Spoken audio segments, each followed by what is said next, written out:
Good morning, students. Myself, Ravin Tripathi, and I'm here to teach you the accountancy for class 12th of CBSE. In my video number 1, we are going to discuss the fundamentals of partnership.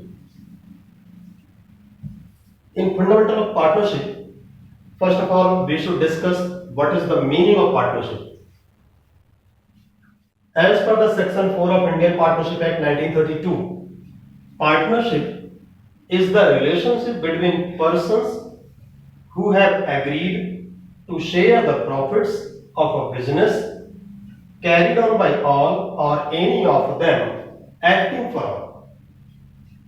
Okay? So one by one हम सबको discuss करेंगे। जितने यहाँ पे points मैंने flow chart में show किए हैं, इस फ्लो चार्ट में शो करने का मेरा एक रीजन, मेरा एक एम है, टारगेट है, जिससे कुछ इसके थ्रू कुछ और भी मैं आपको बताऊंगा। Now what is that? First of all, partnership is the relationship. Actually, partnership is what? Partnership is the relationship. And this relationship is based on agreement, not by birth. Okay? So, partnership relationship is based on the agreement among the partners. Between the persons, partnership is the relation between the persons.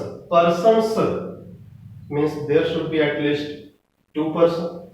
Okay, so number of persons in the partnership form, number of partners, minimum 2 partners and maximum 50 partners. देखिए, ये आपको थोड़ा सा सुनने में शायद कुछ अजीब सा लगेगा कि हम तो स्टडी कर रहे हैं पार्टनरशिप, और पार्टनरशिप को रेगुलेट करने के लिए पार्टनरशिप इंडियन पार्टनरशिप एक्ट 1932 है, बट नंबर ऑफ पार्टनर्स की सीलिंग के लिए, मैक्सिमम लिमिट के लिए जो कैप लिमिट लगाई है वो कंपनीज एक्ट 2013 की सेक्शन 464 उसने लगाया है। एक्चुअली 464 सेक्शन जो है, 464 सेक्शन कंपनीज एक्ट 2013 की क्या कहती है? इसने कहा कि नंबर ऑफ पार्टनर्स कितने मैक्सिमम हो सकते हैं, इस मैक्सिमम नंबर को डिसाइड करने की जो रिस्पॉन्सिबिलिटी है, जो पावर है, वो दी गई है सेंट्रल गवर्नमेंट को।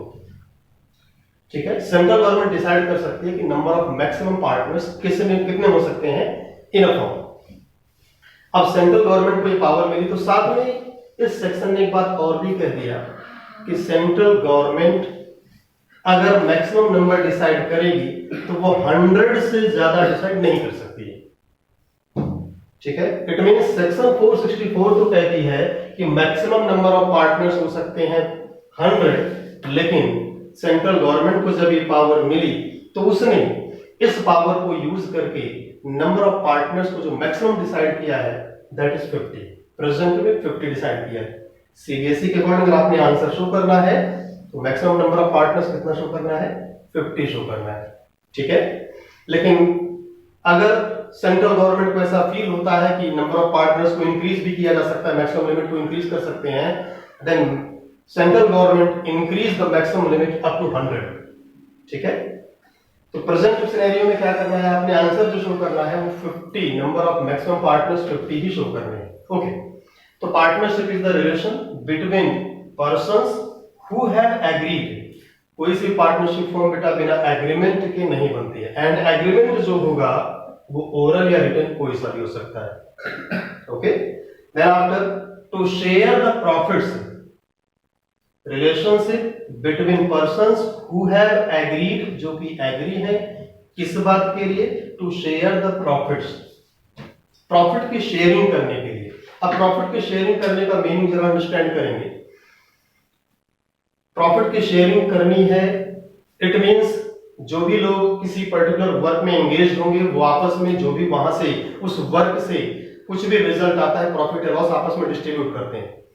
इसका मीनिंग ये नहीं होगा कि अगर मान लीजिए कुछ लोग हैं जिनमें से किसी एक पर्टिकुलर पर्सन को कुछ एक फिक्स्ड अमाउंट पेमेंट किया जा रहा है इन फॉर्म ऑफ सैलरी या कमीशन, तो सैलरी या कमीशन के नाम से अगर किसी को देते हैं कुछ भी पैसा और उसे प्रॉफिट का शेयर नहीं देते हैं, तो वो पर्सन पार्टनरशिप में नहीं है। सपोज करिए there are 3 partners, there are 3 persons X, Y and Z, और इनमें से Z को 50,000 पर मंथ सैलरी का पेमेंट होता है, रेस्ट ऑफ द अमाउंट जो भी फर्म में जो भी बचता है, जो सेविंग्स होती हैं, जो प्रॉफिट होता है, that is distributed between X and Y. तो इट मीन्स क्या है कि यहाँ पे एक्स एंड वाई के बीच में तो पार्टनरशिप है, लेकिन जेड पार्टनरशिप से बाहर है। जेड जो है वो एम्प्लॉयमेंट में है, जेड एक एम्प्लॉय है, ठीक है। तो अगर सपोज करिए किसी को सैलरी मिलती है तो पार्टनरशिप में नहीं होगा, ठीक है, वो एम्प्लॉयमेंट में होगा। लेकिन यहाँ पे एक बात और भी साथ में अंडरस्टैंड करनी कि अगर सैलरी मिलती है तो पार्टनरशिप में नहीं होगा, नहीं, ये बात नहीं।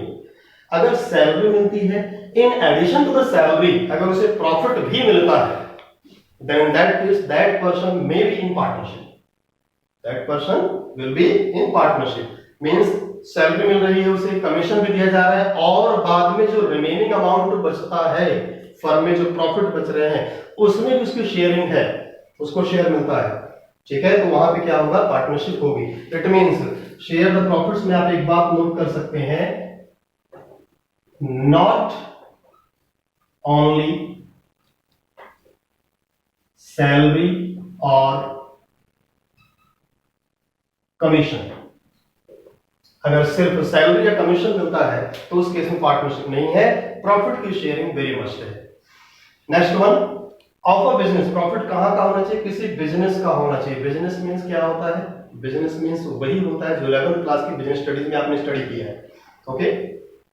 तो बिजनेस मींस क्या है, बिजनेस एक इकोनॉमिक एक्टिविटी है जिसका मोटिव प्रॉफिट अर्न करना है। अगर कोई ऐसी ऑर्गेनाइजेशन है जिसका मोटिव प्रॉफिट अर्न करना नहीं है, जिसका मोटिव रिलीजन प्रमोशन है, हेल्थ प्रमोशन है, एजुकेशन प्रमोशन है, तो उस केस में वहां पे जो लोग आपस में एंगेज होंगे वो लोग पार्टनरशिप में नहीं होंगे, उनके बीच में जो रिलेशनशिप होगी पार्टनरशिप की नहीं होगी, ठीक है।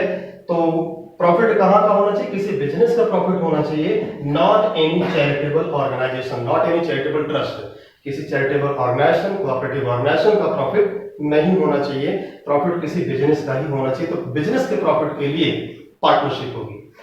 एंड बिजनेस में एक पॉइंट और भी आपको अंडरस्टैंड करना है, लीगल बिजनेस। देखिए कुछ एक्टिविटीज ऐसी होती हैं जिनका मोटिव, इकोनॉमिक एक्टिविटी जिनका मोटिव प्रॉफिट अर्न करना तो है, जिनका मोटिव प्रॉफिट अर्न करना है, लेकिन वो लीगल नहीं है। तो लीगल नहीं है तो उनके लिए फिर वहां पार्टनरशिप नहीं मानी जाती है।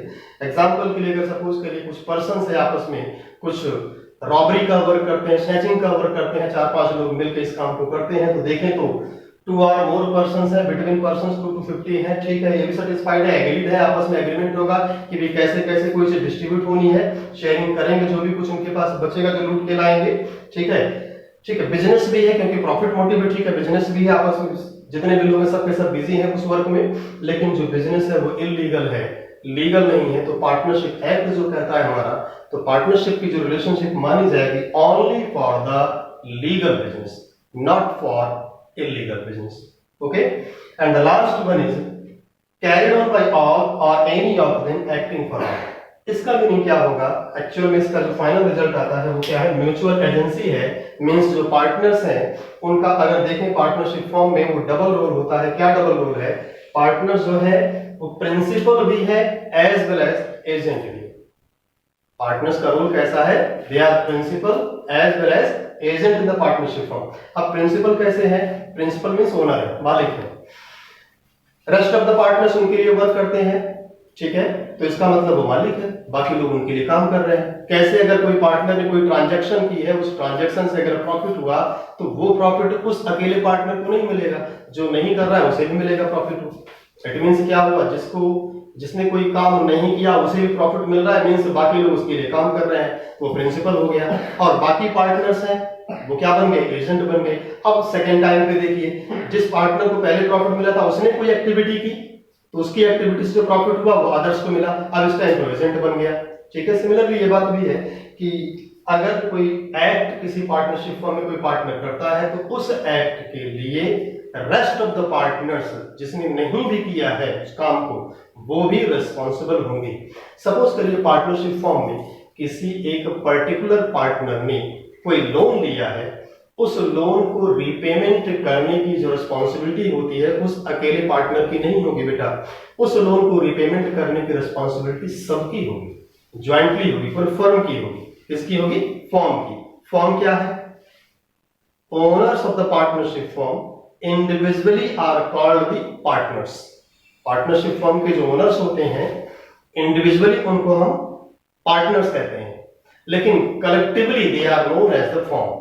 मींस फर्म क्या है? Firm is the joint name of the partners. Firm क्या है? Firm is the joint name of the partners.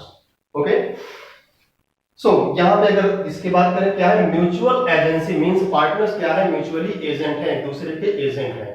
ठीक है, एक पार्टनर दूसरे के लिए वर्क करता है, दूसरा पार्टनर फर्स्ट के लिए वर्क कर रहा है। तो ऐसा नहीं कि सिर्फ एजेंट ही एजेंट है, प्रिंसिपल भी है और एजेंट भी है। Okay, got the point? Clear? इसके बाद नेक्स्ट टॉपिक इसमें अगर हम देखें तो पार्टनरशिप के रिगार्ड में ये तो मीनिंग हो गई, और इसी से जैसे मैंने आपसे बताया था कि इससे कुछ और भी बातें हम आपको बताएंगे, तो इसी डेफिनेशन से आप पार्टनरशिप के फीचर्स भी डिसाइड कर सकते हैं, नोट कर सकते हैं। ठीक है, तो सबसे पहला फीचर जो मिलता है हमें वो यहां से मिलता है, between persons. Means first feature अगर आप देखते हैं तो क्या बनता है? Association of 2 or more persons।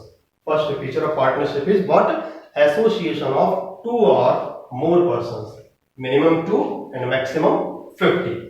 ठीक है, second number agreement. There should be agreement among the partners, and agreement may be oral और रिटन। और एग्रीमेंट ओरल है तो वो सिर्फ पार्टनरशिप एग्रीमेंट ही होगा, but the written agreement is called the partnership deed. Okay, next number, इस term से आप बना सकते हैं feature sharing of profit.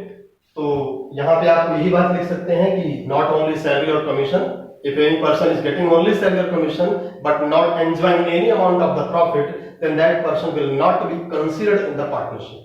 Okay, next one, there should be a business, a legal business. There should be a legal business, not any charitable organization, not any illegal business. For illegal business, for charitable organization, there will not be the partnership. Okay, अब इस पर based question CBSE में आ चुका है कि अगर कोई मान लीजिए एक चैरिटेबल डिस्पेंसरी है जिसमें 7 लोग मेंबर्स हैं, 7 लोग ओनर्स हैं, तो क्या उनके बीच में जो रिलेशनशिप है वो पार्टनरशिप की है कि नहीं है? तो क्योंकि उनका वर्क जो है वो चैरिटेबल है, दैट इज व्हाई वहां पार्टनरशिप नहीं है। ठीक है, क्योंकि उनके वर्क का जो मोटिव है वो प्रॉफिट अर्न करना नहीं है, इसलिए बिजनेस नहीं है, और जब बिजनेस नहीं है तो पार्टनरशिप भी नहीं होगी।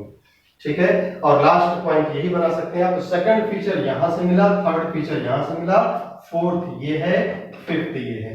इस फोर्थ के आप 2 पार्ट भी कर सकते हैं। There should be a business, not any charitable organisation, and sixth एक नेक्स्ट पार्ट और भी बना सकते हैं, फीचर नंबर नेक्स्ट भी, the business should be a legal business. The business should be a legal business. तो इस तरह से ये पार्टनरशिप की मीनिंग भी हो गई यहां से, और पार्टनरशिप के फीचर्स भी हो गए। ठीक है, इसके बाद का जो नेक्स्ट टॉपिक है जिसमें हम राइट्स ऑफ पार्टनर डिस्कस करेंगे, पार्टनरशिप डीड डिस्कस करेंगे, वो हम अपने नेक्स्ट वीडियो में डिस्कस करेंगे। Thank you for watching the video.